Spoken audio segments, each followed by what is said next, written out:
Hello friends, आपका स्वागत है टेक्निकल धावक में। फ्रेंड्स, आज की वीडियो में हम लोग पढ़ने वाले हैं यूटिलाइजेशन ऑफ इलेक्ट्रिकल एनर्जी। इसमें हम लोग पढ़ेंगे इलेक्ट्रिकल हीटिंग एंड वेल्डिंग, यानी कि जो दूसरा चैप्टर है उससे रिलेटेड जो कि एमसीक्यू बनेंगे उसके बारे में हम लोग चर्चा करने वाले हैं, यहाँ पे डिस्कस करने वाले हैं। इससे पहले हम लोग यूटिलाइजेशन ऑफ इलेक्ट्रिकल एनर्जी जो हम लोग का बुक है उसमें का पहला जो चैप्टर है इल्यूमिनेशन, उसके 3 पार्ट में हम लोग एमसीक्यू कवर किए थे। अगर आप लोग वो न देखे हो तो लिंक उसका डिस्क्रिप्शन में पड़ा हुआ है, तो आप लोग जा करके वहां से देख सकते हैं। आप लोगों को प्लेलिस्ट में मिल जाएगा। तो आज हम लोग चर्चा करने वाले हैं इलेक्ट्रिकल हीटिंग एंड वेल्डिंग से। तो आप लोग वीडियो के लास्ट तक बने रहिएगा, जिससे आप लोग को अच्छे से समझ में आएगा कि इलेक्ट्रिकल हीटिंग एंड वेल्डिंग से कौन से एमसीक्यू क्वेश्चन बन सकते हैं और जो कि इम्पोर्टेंट है, जो एग्जाम में आ सकते हैं।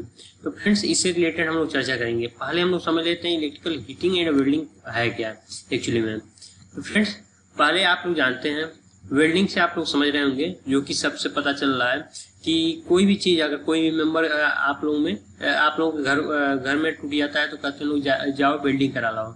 यानी कि उस जो टूटा हुआ मेंबर है उसको हम लोग मतलब आपस में फिर उसी स्थिति में जोड़ने के लिए हम लोग ले जाते हैं, जो कि हम लोग वेल्डिंग कराते हैं दुकान पे। तो यहाँ पे सारे वेल्डिंगों की बात की गई है, यानी कि जो छोटे से लेके बड़े चीज तक वेल्डिंग की जाती है। इलेक्ट्रॉनिक्स में आप लोग देखे होंगे आयरन, यहाँ पे देख सकते हैं एक रॉड पड़ा हुआ है। इसको दुकानों पे इलेक्ट्रॉनिक्स भाषा में इसको आयरन बोलते हैं। ये छोटे मोटे चीज को वेल्ड करने के लिए किया जाता है, यानी कि इसको हीट कर दिया जाता है, इलेक्ट्रिक से हीट होता है और इसको सोल्डर या किसी भी चीज से लगा करके इसको वेल्ड कर दिया जाता है, यानी कि तार को जोड़ने के लिए या किसी भी मेंबर को जोड़ने के लिए इसका यूज किया जाता है। आप लोग इसको भी देखे होंगे जनरली दुकानों पे। जब आप लोग वेल्डिंग कराने जाते हैं, इलेक्ट्रिक आर्क वेल्डिंग, तो इसको ज्यादातर आप लोग देखते हैं यही दुकान पे रहता है, जिससे आप लोग किसी भी मतलब लोहा हो गया या कोई भी मेंबर हो गया जिसको जुड़ाना है, तो आप लोग लेके जाते हैं और उसको कुछ वहां पे देखते होंगे कुछ रॉड टाइप का रहता है, उस पर रख करके वेल्ड किया जाता है, तो हम लोगों का वो मेंबर जुड़ जाता है। तो हम लोग क्या करते हैं, स्टील मेंबर को भी जोड़ते हैं और इलेक्ट्रिक में भी इसका यूज करते हैं। तो ऐसे किसी भी मेंबर को, अगर छोटा मेंबर है उसको मतलब लंबाई में बड़ा करना है, तो हम लोग वेल्ड करके भी करते हैं, लंबाई में बड़ा करते हैं। ठीक है, तो किसी भी मेंबर को जोड़ने के लिए हम लोग क्या करते हैं, वेल्डिंग का यूज करते हैं। तो दरअसल इस चैप्टर में उसी के बारे में हम लोग डिस्कस करने वाले हैं। तो उससे रिलेटेड हम लोग देखेंगे एमसीक्यू क्या बनते हैं, उसके बारे में हम लोग चर्चा करेंगे। फ्रेंड्स, उससे पहले अगर आप लोग हमारे चैनल पे नए हैं तो हमारे चैनल को सब्सक्राइब कर लीजिएगा, बेल आइकन को दबाना बिल्कुल मत भूलिएगा, जिससे हमारे चैनल की सारी नोटिफिकेशन आपके पास पहुंच जाए। और अगर ये वीडियो अच्छा लगे तो इसको ज्यादा से ज्यादा लाइक कीजिएगा और अपने फ्रेंड के पास शेयर करना बिल्कुल मत भूलिएगा। फ्रेंड्स, आइए हम लोग देखते हैं इससे रिलेटेड क्वेश्चन क्या क्या बने हैं। फ्रेंड्स, पहला क्वेश्चन यहाँ पर बना है, निम्नलिखित में से कौन सा विकल्प प्रतिरोधक वेल्डिंग का कोई उदाहरण नहीं है। अब फ्रेंड्स देख लेते हैं, यहाँ पे दे रहा है प्रतिरोधक वेल्डिंग। प्रतिरोधक वेल्डिंग क्या होता है, पहले थोड़ा सा इसके बारे में समझ लेते हैं। प्रतिरोधक वेल्डिंग है, यानी कि यहाँ पे रेजिस्टिंग वेल्डिंग की बात कर रहा है। रेजिस्टिंग वेल्डिंग वे वेल्डिंग होते हैं जिसको हम लोग किसी भी मेंबर को जोड़ने के लिए हम लोग हाई प्रेशर और इलेक्ट्रिक मतलब आर्क के द्वारा हम लोग देते हैं। यानी कि जो भी प्रेशर करेंगे उसमें हाई प्रेशर लगेगा, जो भी वेल्डिंग करेंगे उसमें हाई प्रेशर लगाएंगे और उसमें इलेक्ट्रिक आर्क देंगे। तो उस कारण जो वेल्डिंग होता है उसको हम लोग रेजिस्टिंग वेल्डिंग के अंतर्गत लेते हैं। तो इसके अंतर्गत भी बहुत तरीके से वेल्ड किए जाते हैं, यानी कि उसके अंतर्गत भी बहुत सारे वेल्ड होते हैं। इसके अभी हम सारे वेल्डिंगों के क्लासिफिकेशन बताएंगे, कौन कौन से वेल्डिंग होते हैं, वेल्डिंग कितने प्रकार के होते हैं, उसके अंदर कौन कौन से पार्ट आते हैं, इसके बारे में हम लोग डिस्कस करेंगे। तो पहले हम लोग इसका ऑप्शन देख लेते हैं, ऑप्शन क्या क्या है। निम्नलिखित में से कौन सा विकल्प प्रतिरोध वेल्डिंग का उदाहरण नहीं है। तो पहले ऑप्शन देख लेते हैं। ऑप्शन ए है स्पॉट वेल्डिंग, ऑप्शन बी है सीम वेल्डिंग, ऑप्शन सी है atomic hydrogen arc welding and option D है प्रोजेक्शन वेल्डिंग।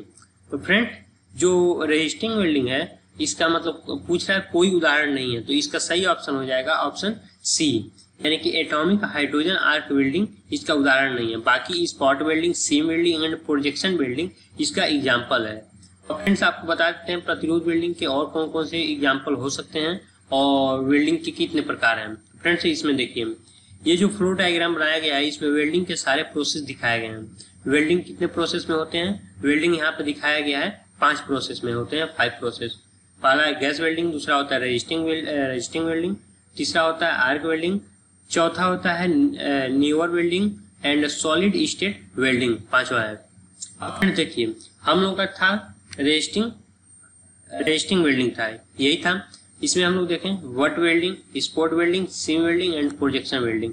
तो फ्रेंड्स आप लोग को हम बताए हैं वहां पे दिया था सीम, स्पॉट, प्रोजेक्शन, लेकिन बट वेल्डिंग वहां पे नहीं दिया था, तो उसका गलत ऑप्शन सी था।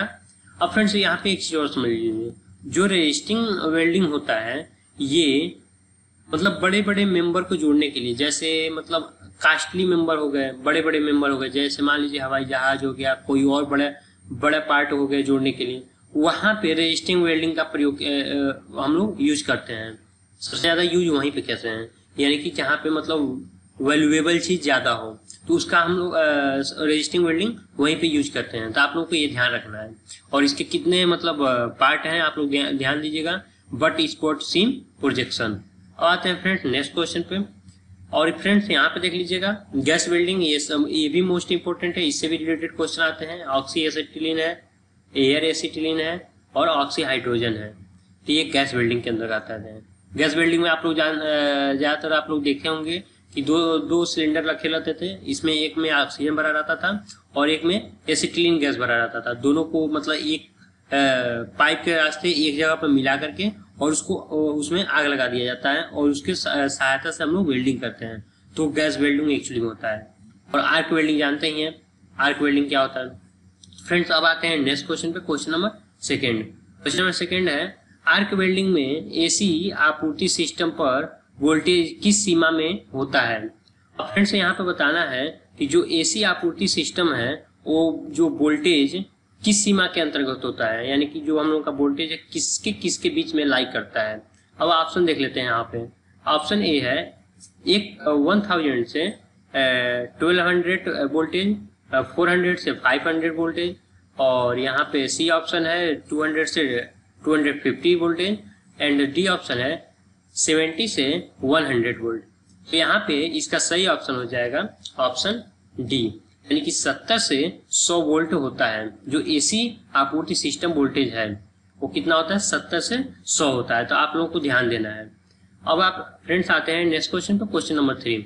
निम्नलिखित में से कौन एक वेल्डिंग सहायक उपकरण नहीं है। फ्रेंड्स जब हम लोग वेल्डिंग करते हैं तो उसमें बहुत सारे सहायक उपकरण होते हैं, लेकिन हम लोगों को बताना कहाँ से है, जो ऑप्शन दिया है उसमें से बताना है कौन हम लोग वेल्डिंग सहायक उपकरण नहीं है इसमें से। तो इसके लिए हम लोग क्या करेंगे, यहाँ पे आप लोगों को देखना है वेल्डिंग सहायक उपकरण बारे में पूछा है। इसके लिए हम लोग क्या करेंगे, हम लोग देखेंगे कौन कौन से वेल्डिंग हम लोग जनरली देखते हैं। दुकानों पे जाते हैं तो जब आप लोग वेल्डिंग कराने जाएंगे तो आप लोग देखते होंगे कौन कौन सा वो सहायक उपकरण यूज करता है। यहाँ पे देखिए option electrode holder, option B है हैंड स्क्रीन, ऑप्शन सी है केबिल एंड ऑप्शन डी है दस्ताने। तो फ्रेंड्स इसका सही ऑप्शन हो जाएगा ऑप्शन सी केबिल। केबिल क्या होता है, सहायक उपकरण नहीं है। केबिल मतलब वेल्डिंग में यूज करते ही नहीं है। अब फ्रेंड्स देखिए हैंड स्क्रीन क्या होता है। हैंड स्क्रीन देखिए यहाँ पे दिखाया गया है, इस फिगर में जो यहाँ पे दिखाया गया है ये क्या है, हैंड स्क्रीन है। तो हैंड स्क्रीन से क्या होता है, जब भी हम लोग वेल्डिंग करते हैं तो अपने वो जो भी आदमी वेल्डिंग करता है वो क्या करता है, अपने हाथों में पकड़ लेता है और उसमें एक छोटा सा ग्लास होता है।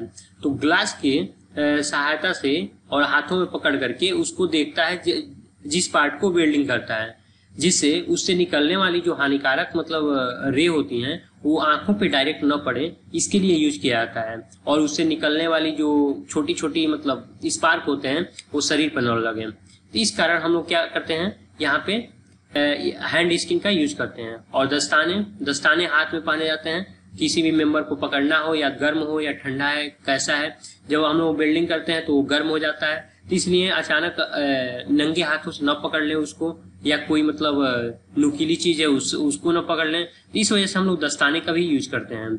और इलेक्ट्रोड होल्डर क्या है, यहाँ पे जो फिगर में ये दिखाया गया है ये क्या है, इसको बोलते हैं इलेक्ट्रोड होल्डर। इलेक्ट्रोड होल्डर क्या होता है, जो यहाँ पे दिखाया गया है ये आपको रुकिए आपको बता रहे हैं। यहाँ पे देखिए ये जो है आगे का पोर्शन, इसमें क्या होता है, इसमें रॉड को फंसाया जाता है।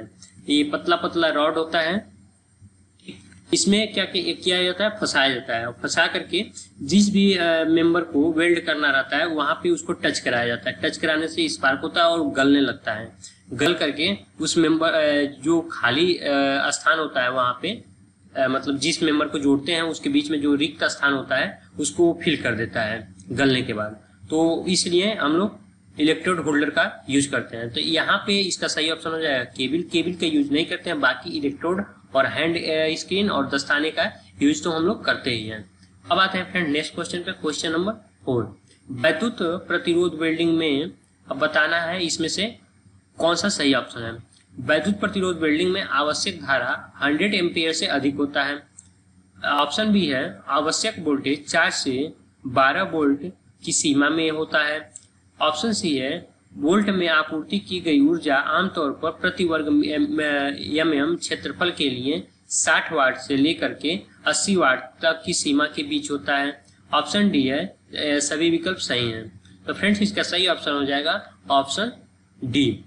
इसका सही सभी विकल्प सही है, यानी कि जो इसमें धारा होता है 100 एम्पियर तक होता है, वोल्टेज जो होता है 4 से 12 वोल्ट के सीमा में होता है, और बाकी ये 60 वाट से 100 वाट तक की सीमा के बीच होता है जो ऊर्जा दी जाती है। तो फ्रेंड्स इसका सही ऑप्शन हो जाएगा डी। अब आते हैं फ्रेंड्स नेक्स्ट क्वेश्चन पे, क्वेश्चन नंबर 5। एसी वेल्डिंग के लिए प्रयुक्त डीसी जनरेटर में क्या होना जरूरी है। जो हम लोग एसी वेल्डिंग करते हैं उस डीसी जनरेटर में क्या होना जरूरी है, अत्यंत जरूरी है। तो फ्रेंड्स यहाँ पे ऑप्शन देख लेते हैं, ऑप्शन क्या क्या है। ऑप्शन ए है आरोही अभिलक्षण यानी कि राइजिंग कैरेक्टरिस्टिक्स, और पतन अभिलक्षण यानी कि ड्रूपिंग, रिजु अभिलक्षण यानी कि इंस्टेट, एंड डी ऑप्शन है इनमें से कोई नहीं।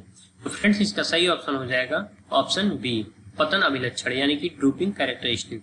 और फ्रेंड्स ड्रूपिंग कैरेक्टरिस्टिक के बारे में थोड़ा सा आप लोगों को बता दे रहे हैं। फ्रेंड्स ये क्या होता है, अब देखिए यहाँ पे फिगर में ये ग्राफ से देख सकते हैं। एक होता है कांस्टेंट करंट जो कि हम लोगों का वाई एक्सिस पे चलता है, ठीक, और यहाँ पे होता है एक वोल्टेज, ठीक है, इंक्रीजिंग द वोल्टेज। तो फ्रेंड्स यहाँ पे देख सकते हैं, यहाँ पे एम्पियर लिखा गया है, तो ये दिखा रहा है एम्पियर को और ये दिखा रहा है वोल्टेज को, ठीक। ये कितना वोल्टेज है ये इसको डिनोट कर रहा है, और ये कितना एम्पियर यानी कि करंट कितना चला ये इसको डिनोट कर रहा है। तो ड्रूपिंग ग्राफ ये यहाँ पे बना हुआ है। तो यहाँ पे आप लोग देख सकते हैं ड्रूपिंग के लिए लिखा गया है drupe characteristic is a widely use method, यानी कि ये क्या है, वाइडली यूज मेथड है, यानी कि बहुत बड़ा ये मेथड है, ठीक है, बड़े स्तरों पे ये यूज किया जाता है। Droop originate from the principle of the power of balance in synchronous generator. तो जो सिंक्रोम जनरेटर होता है उसी के सिद्धांत पे ये क्या वर्क करता है। फ्रेंड्स अब आते हैं नेक्स्ट क्वेश्चन पे, क्वेश्चन नंबर 6। वेल्डिंग विद्युत परिपथ डैश दिया है यानी कि खाली स्थान है होता है। तो जो वेल्डिंग विद्युत परिपथ होता है वो ऑप्शन देख लेते हैं क्या होता है, हमेशा भूसंपर्कित होता है। ऑप्शन बी है कभी भी भूसंपर्कित नहीं होता है। ऑप्शन सी है केवल केबल्स के माध्यम से भूसंपर्कित होता है, और ऑप्शन डी है इनमें से कोई नहीं। तो फ्रेंड्स इसका सही ऑप्शन हो जाएगा ऑप्शन ए, हमेशा क्या होता है भूसंपर्कित रहता है। वेल्डिंग विद्युत परिपथ जो होता है हमेशा भूसंपर्कित रहता है, यानी कि भूमि से संपर्क वो रहता है। अब आते हैं फ्रेंड्स नेक्स्ट क्वेश्चन पे, क्वेश्चन नंबर 7। प्रतिरोध वेल्डिंग की सबसे बड़ी असुविधा क्या है, यानी कि जो हम लोग रेजिस्टिंग वेल्डिंग करते हैं। फ्रेंड्स रेजिस्टिंग वेल्डिंग आप लोग ध्यान दीजिएगा, बहुत बारी आ चुका है रेजिस्टिंग वेल्डिंग। रेजिस्टिंग वेल्डिंग की सबसे बड़ी असुविधा क्या है। फ्रेंड्स यहाँ देखिए ऑप्शन, आरंभ की और साथ ही रख रखाव की बहुत ज्यादा लागत होती है। ऑप्शन बी है जटिल आकारों और खंडों को वेल्ड नहीं किया जा सकता है। ऑप्शन सी है केवल एक समान धातुओं को ही वेल्ड किया जा सकता है, एंड ऑप्शन डी है इनमें से कोई नहीं। फ्रेंड्स इसका सही ऑप्शन हो जाएगा ऑप्शन ए, यानी कि जो रेजिस्टिंग वेल्डिंग होता है आरंभ और जो इसका आरंभ किया जाता है उसकी लागत बहुत ज्यादा होती है, और इसका रख रखाव जो यानी कि मेंटेनेंस होता है, जो मेंटेनेंस का खर्च होता है वो भी बहुत ज्यादा होता है। इसके वजह से ये क्या होता है असुविधा आ जाता है, लेकिन बाकी सब चीजों में ये अच्छा रहता है। जैसा कि बताएं बड़े बड़े चीजों को जोड़ने के लिए यूज किया जाता है, तो वहां पे कास्टली पड़ेगा तो मतलब कास्टली तो पड़ेगा, लेकिन उसके साथ साथ ये स्टैंड भी प्रोवाइड करता है, यानी कि इसमें उतनी कमियां नहीं रहती हैं जो कि और अदर बिल्डिंगों में जो करते हैं उसमें रहती है। इसलिए ये रजिस्टिंग जो वेल्डिंग है ये आरंभ में इसका लागत तो बहुत ज़्यादा होता है, लेकिन मेंटेनेंस में भी लागत बहुत ज़्यादा होता है, इसलिए ये क्या है, इसकी एक असुविधा है। अब आते हैं फ्रेंड नेक्स्ट क्वेश्चन पे, क्वेश्चन नंबर 8। आर्क ब्लो एक वेल्डिंग विकृति है जो इसमें पाई जाती है। फ्रेंड्स इसका ऑप्शन देख लेते हैं, ऑप्शन क्या क्या है। आर्क वेल्डिंग जिसमें डीसी धारा का उपयोग किया जाता है, ऑप्शन बी है आर्क वेल्डिंग जिसमें एसी धारा का उपयोग किया जाता है, एंड सी ऑप्शन है gas welding, and D option है थर्मिट वेल्डिंग। तो फ्रेंड इसका सही ऑप्शन हो जाएगा ऑप्शन ए, आर्क वेल्डिंग जिसमें डीसी धारा का उपयोग किया जाता है। फ्रेंड्स यहाँ पे आप लोग देख लीजिएगा आर्क ब्लो दिया है, यानी कि ये वेल्डिंग नहीं है, आर्क ब्लो है।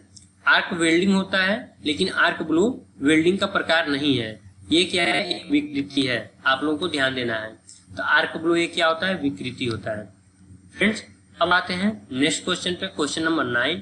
प्रतिरोध वेल्डिंग के दौरान जोड़ पर उत्पन्न होने वाली उष्मा किसके समानुपाती होती है। जो हम लोग रजिस्टिंग वेल्डिंग करते हैं, फ्रेंड्स यहाँ पे देख सकते हैं रजिस्टिंग वेल्डिंग फिर से आया। तो रजिस्टिंग जो वेल्डिंग करते हैं उसके दौरान जो हम लोग का हीट उत्पन्न होता है, तो हीट किसके बराबर होता है, यानी कि जो हीट उत्पन्न होगा किसके बराबर होता है। यानी कि ऑप्शन दिया है यहाँ पे करंट, ऑप्शन बी दिया है वोल्टेज, ऑप्शन सी दिया है I square R, and option D दिया है वोल्ट एम्पियर। तो फ्रेंड्स इसका सही ऑप्शन हो जाएगा option C, I square R. जो हीट होता है वो आई स्क्वायर आर के बराबर होता है, तो आप लोग इसको याद रखिएगा। फ्रेंड्स अब आते हैं नेक्स्ट क्वेश्चन का, क्वेश्चन नंबर 10। वेल्डिंग के लिए दिष्ट कार्य में किस रूप में वोल्टेज अथवा धारा गुण होते हैं। तो फ्रेंड्स इसका ऑप्शन देख लेते हैं। ऑप्शन ए है ड्रूपिंग, ऑप्शन बी है बढ़ता हुआ यानी कि राइजिंग, एंड ऑप्शन सी है स्टैटिक, और एंड ऑप्शन डी है वेरिएबल। तो फ्रेंड्स इसका सही ऑप्शन हो जाएगा ऑप्शन ए ड्रूपिंग। फ्रेंड्स आज की वीडियो में 10 क्वेश्चन थे, तो आप लोगों को ये क्वेश्चन अच्छे से समझ में आया होगा। तो फ्रेंड्स अगर आप लोगों को ये वीडियो अच्छा लगा हो तो वीडियो को ज़्यादा से ज़्यादा लाइक करिएगा और अपने फ्रेंड के पास शेयर करना बिल्कुल मत भूलिएगा। और फ्रेंड्स अगर आप लोग हमारे चैनल पर नए होंगे तो हमारे चैनल को सब्सक्राइब कर लीजिएगा और बेल आइकन को दबाना बिल्कुल मत भूलिएगा, जिससे हमारे चैनल की जितनी भी नोटिफिकेशन होंगी सबसे पहले आपके पास पहुंचेगी। तो फ्रेंड्स अगर आप लोग इस वीडियो का अगर आप लोग पीडीएफ चाहते हैं तो इसका पीडीएफ आप लोगों को टेलीग्राम पे मिलेगा, तो आप लोग टेलीग्राम को ज्वाइन कर लीजिए, उसका लिंक डिस्क्रिप्शन में पड़ा हुआ है। तो फ्रेंड्स आज के वीडियो में बस इतना ही, मिलते हैं नेक्स्ट वीडियो में, तब तक के लिए धन्यवाद।